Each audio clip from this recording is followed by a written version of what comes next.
Case study number 32 आती है। First question क्या पूछ रहा है हमारे से, being an NRI mister Rajiv can validly transfer the inherited agriculture land situated in India to.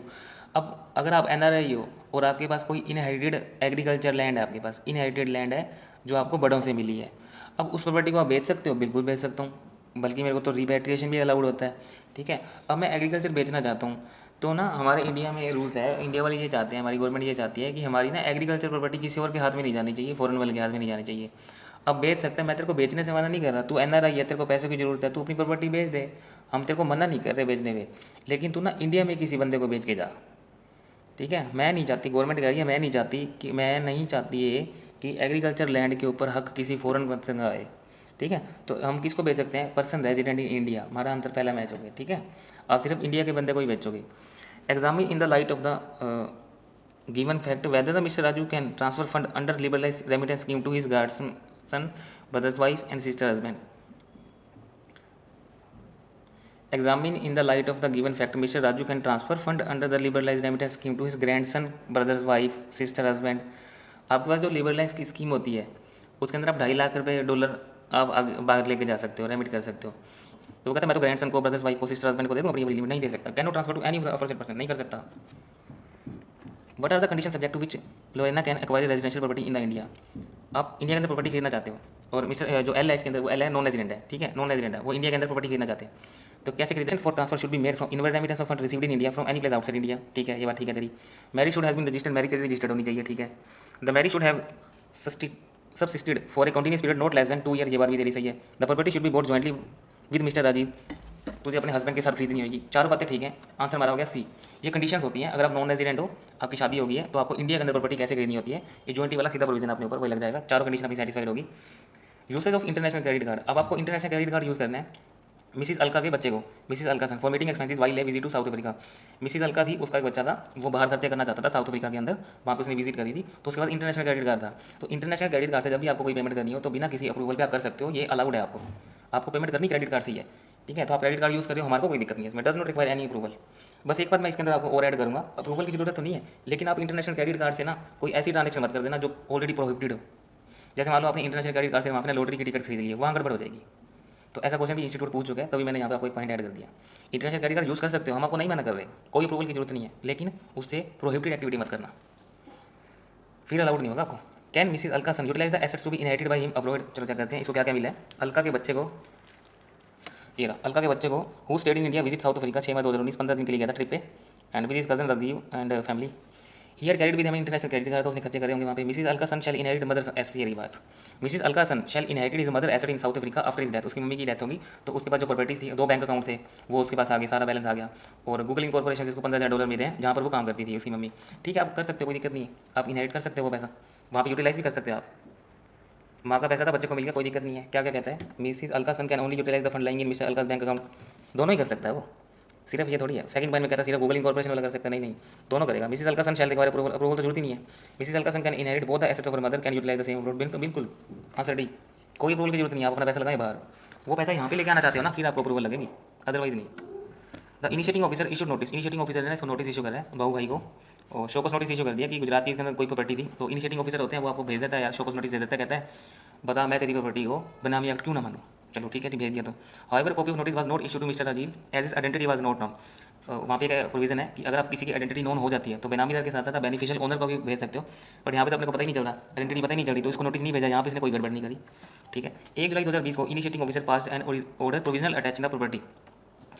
अच्छा, प्रायर अप्रूवल लेके अप्रूविंग अथॉरिटी से इसने प्रोविजनल अटैचमेंट का ऑर्डर दे दिया। अब प्रोविजनल अटैचमेंट आप 90 दिन के अंदर दे सकते हो। जब आपने शोकस नोटिस दिया था ना, शोकस नोटिस दिया था उस महीने के एंड से 90 दिन के अंदर अंदर आपको प्रोविजनल अटैचमेंट का ऑर्डर दे सकते हो। इसने चलो कर दिया, 1 जुलाई इनिशिएटिव ऑर्डर दे दिया attach. On receipt of reference from the initiating officer 14 July 2020 adjudicating authority issue notice Babul to furnish necessary documents agreement with in 10 days from the date of notice. यहाँ गड़बड़ कर दिया भाई, ये जो आपको डॉक्यूमेंट्स मांगने होते हैं ना उसको, वो 30 दिन का टाइम दिया जाता है उसको। एडजुडिकेटिंग अथॉरिटी ने क्या करा, furnish necessary paper with in 10 days, यार ये मत करो, 30 days अलाउड होते हैं आपको। After taking into account all the material furnished adjudicating authority pass order holding the property to be benami property. Adjudicating authority after giving भाऊ भाई an opportunity of being order दे दिया कन्फिस्केशन, बेनामी प्रॉपर्टी को confiscate कर लिया, ऑर्डर दे दिया। Whether the step followed by initiating officer are correct, if not then provide the correct step. Check करते हैं क्या क्या गड़बड़ है। पहली बात अपने से पूछी थी उसने, Provision of Benami Transaction Act, initiating officer on the basis of material possession, reason to believe that any person is a benamidar in respect of property, he may record reason writing के अंदर करके provisional attachment order दे सकता है. अब provisional attachment order कैसे दिया, initiating officer ने rightly issue करा नोटिस, क्योंकि अपने पास वो 90 दिन के अंदर करना होता है ना, 90 दिन के अंदर करा. हमारी 90 दिन की जो डेट बनती है ना, वो 90 दिन की डेट बनती है 29 जुलाई, और आपने तो उसके बाद ही करा है,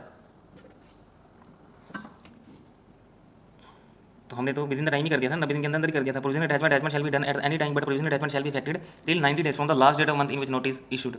और वो आपका पीरियड खत्म होता है 29 जुलाई को. आपने प्रोविजनल अटैचमेंट करी है, विद द प्रायर अप्रूवल करी है, और इसी टाइम लिमिट में करी है. हम तो उसको पहले कर चुके थे, हमने तो उसको प्रोविजनल अटैचमेंट का पहले ही ऑर्डर दे दिया था 29 जुलाई से पहले. ठीक है, तो यहाँ पे तो हमारी कोई गड़बड़ है ही नहीं. और further second point, section 26 of PT provides that adjudicating authority shall issue notice with in period of 30 days from the date on which reference has been received. Second provision section 26 आ गया था कि नोटिस के अंदर कम से कम आपको 30 दिन देने चाहिए, कि 30 दिन के अंदर तू इन्फॉर्मेशन फर्निश कर. In the view of the provision mentioned above, the contention of Mr. Bhaubhai that the adjudicating authority has provided short span of time to furnish necessary paper is not tenable. अरे not tenable कैसे हो गया यहाँ पे answer? not tenable है ही नहीं, उसने तो 10 ही दिन प्रोवाइड करें, तो tenable होना चाहिए ना यहाँ पे आंसर. देखा नहीं, आप में आंसर चेक कर लेना, ये चेंज ना हो गया वो आपने. अपने को तो 10 ही दिन दिए, कम से कम 30 दिन देने चाहिए. ऊपर तो प्रोविजन सही लिख रहे हैं, नोट लेस देन 30 डेज. 30 दिन तो कम से कम मिलेंगे ना अपने को, तो कम से कम 30 दिन आपको प्रोवाइड करने जरूरी है. और उसने कहा था कि मेरे को 10 दिन के अंदर दे दो, भाई गलत है वो बात. पॉइंट नंबर 3 ना, mister Bahubali after receiving the order for confiscation the property sold the property to villagers for 10 lakh rupees who has not having knowledge about the benami nature in the property. अब इसने क्या करा, इसको नोटिस आ गया था कि तेरी प्रॉपर्टी कन्फिस्केट होगी. ठीक है, अब इसने क्या चाल चली, वो प्रॉपर्टी ने किसी और को टपा दी इतने में. अब एक गांव का एक बंदा था, उसको टपा दी 10 लाख रुपए की. अब उसको नहीं पता था ये प्रॉपर्टी कन्फिस्केट होगी, उसने ये गुड फेथ में खरीद ली. अब आपको क्या लगता है, एक्ट बता देगा इसको? बिल्कुल नहीं बताएगा. और वो क्या है कि फर्दर वो प्रोविजन है कि अगर आप ऐसा करते हो ना, तो गवर्नमेंट के पास जो प्रॉपर्टी जाती है वो फ्री फ्रॉम एनी इनकम्प्रेंसीज होती है. इसका मतलब क्या है, गवर्नमेंट के पास जो प्रॉपर्टी आती है ना कन्फिस्केटेड होगी, तो बिना किसी चार्ज के आती है, इस पर किसी का हक नहीं है, नल एंड वॉइड हो जाएगी. अब right such a villagers possess regarding the property, भाई नहीं मिलेगा तुझे राइट विलेजर्स को, गवर्नमेंट के पास ये गई फ्री फ्रॉम एनी इनकम्प्रेंसीज. कंपनसेशन ले पाएगा वो, चेक करते हैं. तो पहले लिख देना सारे वही बातें, कन्फिस्केशन बेनामी प्रॉपर्टी के बारे में लिख देंगे यहाँ पे. ठीक है, where the order is pass in respect of any property holding such property as benami property adjudicating authority shall after giving opportunity being heard, order दे देगा उसको. उसके बाद कहता है provided where the appeal has been filed. अब ये बात हो रहा है, आपने ना अपील लगा दी, पहले तो आपके पास एडजुडिकेटिंग अथॉरिटी का ऑर्डर आया ना, अब एडजुडिकेटिंग अथॉरिटी का आते ही ना आपने क्या लगा दी, 80 को अपील लगा दी. अब आप कन्फिस्केशन नहीं कर पाओगे. कन्फिस्केशन करोगे तो सही, लेकिन 80 का ऑर्डर आएगा, वो उसके हिसाब से करोगे. Confiscation of property shall be made subject to order pass by 80. चलो ये बात भी देखिए, ठीक है. Nothing in section 1 shall apply to property held acquired by person from the benamidar for adequate consideration prior to issue notice. अगर इस notice से पहले, अब इस नोटिस से पहले अगर ये प्रॉपर्टी बेची होती फिर दिक्कत होती, फिर दिक्कत ना होती.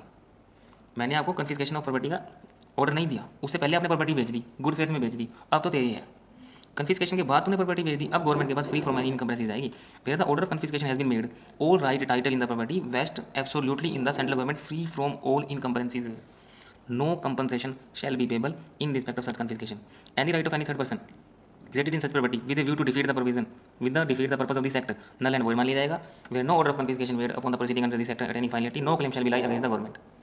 in the given case villagers ने ले ली, उसको नॉलेज नहीं थी, ठीक है, और villagers can not claim the any compensation from the government, नहीं मांग सकता. Villagers will not impact right title of the government in any manner because transaction is null. ये ट्रांजेक्शन नल एंड वॉइड हो जाती है ना, ये ट्रांजेक्शन नल एंड वॉइड होगी, तो तुम्हारे को राइट कैसे मिल जाएगा. नेक्स्ट क्वेश्चन क्या कहते हैं,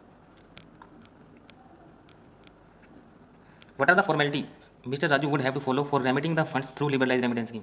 और ये फॉर्मेलिटी पूछी हुई है, डायरेक्ट क्वेश्चन है. लिबरलाइज स्कीम के लिए आपको कौन सी फॉर्मेलिटी पूरी करनी है, यहाँ पे लिख के रख लो. अगर क्वेश्चन आता है पेपर के अंदर तो सेम टू सेम छाप देना. इसके अंदर पैरा 14 होता है, individual will have to designate branch of AD through which all the remittance under the scheme will be made. Form number A2 होता है, वो फर्निश करना होता है. पैरा 15 का आपको मैंडेट फॉर पैन आपको प्रोवाइड करना होता है परमानेंट अकाउंट नंबर रेमिटेंस के लिए, और ये देना जरूरी होता है, पैन के बगैर कर नहीं सकते. पैरा 16 के बारे में बता रखे हैं कि अब invest the income earn on investment at present resident individual is not required to repatriate the fund income generate out of the investment made under this scheme. However resident individual who has made overseas direct investment in the equity share compulsory convertible preference share और with the annual limit shall have to comply with the terms of the condition prescribed by the overseas investment guidelines, वो follow करनी पड़ती हैं. तो ठीक है, ये चीज़ें फॉलो करके आप ये चीज़ें कर सकते हो. Mr Raju have to following the process mention in para 14 से 16 और he will require to designate a branch of the authorised dealer, उसको बताना पड़ेगा ऑल द रेमिटेंस कहाँ से हुई है उसकी. फॉर्म नंबर A2 के अंदर हम सारी बातें बता देंगे उसके अंदर. पैन भी फर्निश करेंगे. और Raju is require to sign a self declaration provided by the authorised dealer which will satisfy the authorised dealer that transaction will not involve not designated for designed for the purpose of any contravention evasion of provision of FEMA. Authorized dealer shall also obtain bank statement for the previous year from the applicant to satisfy themselves regarding the source of fund. ये और बताना उसको पैसे कहाँ से आए थे. ये अगर अवेलेबल नहीं है तो लेटेस्ट इनकम टैक्स की रिटर्न चेक करवा देंगे. तो जो अगला पॉइंट पूछा होगा ना उसने पैन के बारे में पूछा होगा. पैन देना कंपलसरी होता है, पैन के बगैर आप रेमिटेंस नहीं कर सकते. Furnishing of permanent account number is mandatory in the terms of para 15. While allowing the facility to resident individual, authorized dealer are required to ensure that the know your customer ये KYC करवानी होती है ना आपको, pan देना जरूरी है वहाँ पे. They should also comply with the anti-money laundering rules in force while allowing the facility. Mr. Raju have to provide PAN for remittance under LRS.